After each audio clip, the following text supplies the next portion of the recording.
નામ પારસભાઈ છે, રાજકોટ કમિટીનો પ્રમુખ છું।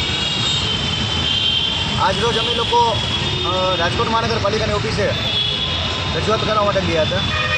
આ રજૂઆતના મુદ્દા બહુ સ્પષ્ટ મારા હતા કે રાજકોટ મહાનગરપાલિકામાં કાયમી સફાઈ કામદારોની ભરતીમાં જે માતા પિતા અને દાદા દાદીવાળો જે ગેરબંધીનો નિયમ રાખ્યો છે એ અને પાર્ટ ટાઈમ જગ્યાએ ફૂલ ટાઈમમાં ભરતી કરી અને બીજા અમારા મુદ્દાઓ લઈને આજે રજૂઆત કરી છે। એમાં આજે મેયર સાહેબે રજૂઆત કરી, સ્ટેન્ડિંગ કમિટીના ચેરમેન છે જેમીભાઈ ઠાકરે રજૂઆત કરી।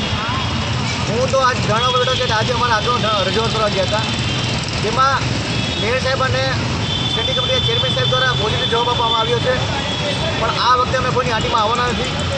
જે જવાબ આપ્યો તે સારો આપ્યો છે, પણ અમે એવું ઈચ્છીએ છીએ કે ફક્ત મોઢાની વાત નહીં, પણ જે જવાબો આપ્યા છે તે કાગળ ઉપર કરવામાં આવે।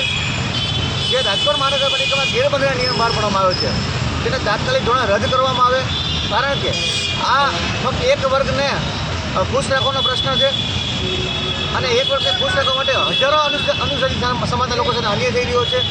એટલે અમારી બહુ સ્પષ્ટ માંગણી છે કે આજના દિવસમાં જો શાસક અને તંત્ર દ્વારા યોગ્ય જવાબ આપવામાં નહીં આવે તો આવતીકાલથી અમારા દ્વારા આમરણ ઉપવાસ ચાલુ કરવામાં આવશે અને જેમાં અમારા જે પણ આગેવાનો જે ઉપવાસ ઉપર બેઠા છે એમાં તેને કોઈ પણ પરિસ્થિતિ ઊભી થશે તેની તમામ જવાબદારી શાસક અને તંત્રની રહેશે, કારણ કે આ મુદ્દે છેલ્લા 1-2 વર્ષમાં લડી રહ્યા છીએ।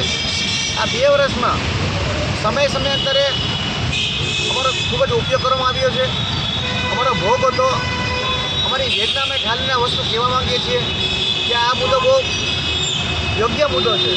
આ મુદ્દામાં કોઈ ગાંધીનગર જવાની જરૂર નથી, આ મુદ્દે કોઈ બીજા કોઈ વ્યક્તિને મળવાની જરૂર નથી। લોકલ પ્રશ્નનો મુદ્દો છે, રાજકોટ મહાનગરપાલિકા મુદ્દો પતી જાય એમ છે। એટલે હું સ્ટેન્ડિંગ કમિટીના ચેરમેન શ્રી જેમીભાઈ ઠાકર, શહેર પ્રમુખ મુકેશભાઈ દોશી, મેયર શ્રી નૈનાબેન પેઢડિયા અને કમિશનર શ્રી દેસાઈ સાહેબને હું વિનંતી કરું છું આ બાબતે આપ યોગ્ય આમાં કરો અને જે ગેરબંધીના નિયમ છે એને રદ કરી અને સરકારના નીતિ નિયમ મુજબ ભરતી કરો એવી આપને વિનંતી અમે કરીએ છીએ। જય વાલ્મીકી। મારું નામ કિશનભાઈ કારૈયા, હું રાજકોટ કામદાર યુનિયનનો આગેવાન બોલું છું।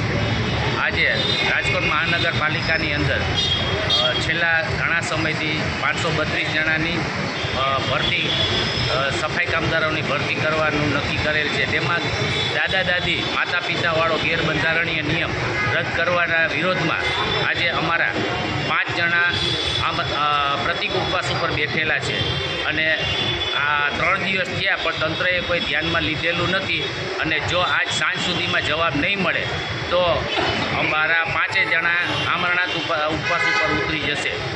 તેની તમામ જવાબદારી શાસક પક્ષ અને તંત્રની રહેશે। જય ભીમ, જય વાલ્મીકી।